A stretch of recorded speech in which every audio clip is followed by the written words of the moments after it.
ایک تھی مانو بلی جو کسی کی چہیتی یا لاڈلی نہ تھی۔ اس نے شہر کے ایک کباڑ خانے میں آنکھ کھولی اور پھر اپنے ماں اور دوسرے بہن بھائیوں کے ساتھ مختلف جگہوں کی تبدیلی کے بعد ایک حساب کی دکان کے پاس گندے نالے میں رہنے لگی۔ وہ ذرا بڑی ہوئی تو ایک دن اس کی بہن رانا بلی کو ایک بہت پیاری سی بچی ایک بڑی سی گاڑی میں بٹھا کر لے گئی، اور تو اس کا بھائی شانی بلا ایک خون خوار کتے کے ہاتھوں دنیا سے رخصت ہو گیا۔ وہ ذرا بڑی ہوئی تو اس کی ماں اسے چھوڑ کر چلی گئی۔ مانو بلی کئی بار اپنی ماں کے پاس گئی کہ شاید اسے پہچان لے، لیکن وہ اسے ہمیشہ اجنبی بن کر ملتی اور مار پیٹ کر بھگا دیتی۔ مانو بلی نے بھی ہمیشہ آہستہ آہستہ اپنی ماں کو بھلا دیا اور یوں ہی گلیوں میں آوارہ پھرنے لگی۔ ایک دن اچانک اس نے اپنی بہن رانا بلی کو دیکھا جو ایک بہت بڑے لان میں گھاس پر بیٹھی دودھ پی رہی تھی۔ مانو بلی فوراً آگے بڑھی اور اسے پکارا، لیکن اس نے اپنی بہن کو پہچاننے سے انکار کر دیا اور اپنے گھر سے نکال دیا۔ مانو بلی کا دل ٹوٹ گیا۔ وہ باہر نکلی تو ایک نہایت گندے بچے نے نشانہ لے کر ایک پتھر اسے دے مارا۔ پتھر اس کی ٹانگ پر لگا اور وہ لنگڑا کر گر پڑی۔ بچے کے ساتھی اس کے اس کارنامے پر کہکے لگانے لگے۔ مانو بلی بڑی مشکل سے اٹھی اور اپنی زخمی ٹانگ کے ساتھ بھاگ کھڑی ہوئی کہ کہیں باقی بچے بھی پتھر لے کر اس پر نشانہ نہ آزمانے لگے۔ اسے انسانوں پر غصہ آنے لگا کہ وہ کس جدہ دلیری سے ہم جیسے معصوم جانوروں پر ظلم کرتے ہیں۔ وہ اپنی زخمی ٹانگ کے ساتھ ایک گھر میں داخل ہوئی تو وہاں ایک مہربان بچے سے اس کا واسطہ پڑا۔ بچے کو اس کی حالت پر بہت ترس آیا۔ کچھ دیر بعد وہ اس کے لیے ایک دودھ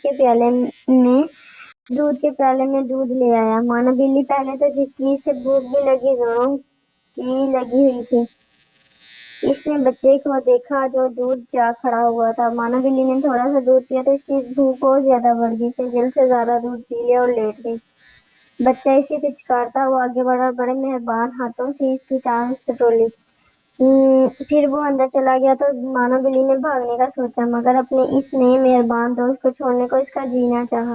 آخر بچہ آیا تو اس کے ہاتھ میں مرہم پٹی تھی۔ مرہم پٹی دے ہونے کے بعد مانو بلی کو کچھ سکون ہوا تو وہ ہوش ہو گئی۔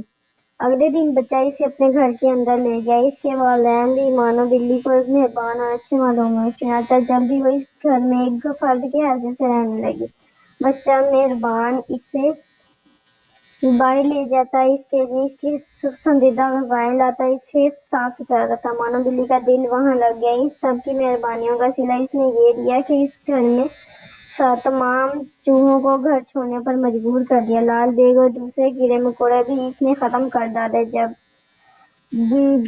جب وہ آئی تھی چوہوں کی جان پر بندھی ہوئی تھی۔ اس کا کوئی حربہ کامیاب نہ ہوتا تھا اور مانو بلی جھٹ انہیں پکڑ لیتی اور کھا جاتی۔ اچھا کھانا، آرام اور سب کی توجہ ملنے لگی اور مانو بلی آہستہ آہستہ کام چور ہونے لگی۔ کھا پی کر وہ سارا دن اور رات سوتی رہتی، اکثر چوری چھپے دودھ بھی پی لیتی، کبھی دوسری چیزیں بھی چپکے سے ہڑپ کر جاتی۔ زیادہ کھانے سے مانو بلی بہت موٹی ہو گئی۔ چلنا پھرنا اس میں دوبر ہو گیا۔ ایک روز چوہوں نے باورچی خانے پر ہلہ بولا تو مانو بلی اس کے پیچھے دوڑی، مگر جلدی تھک گئی۔ چوہے بھی مانو بلی کی کمزوری جان گئے۔ وہ ہر روز ادھر ادھر پھرتے اور مانو بلی انہیں پکڑ نہ پاتی کیونکہ وہ بہت موٹی ہو گئی تھی۔ دوڑنے سے اس کا سانس پھول جاتا اور وہ تھک جاتی۔ ایک دن اس نے گھر والوں کو کہتے سنا کہ مانو بلی کو واپس چھوڑ دینا چاہیے کیونکہ یہ کسی کام کی نہیں رہی۔ اتنا سن کر اس کے ہوش اڑ گئے۔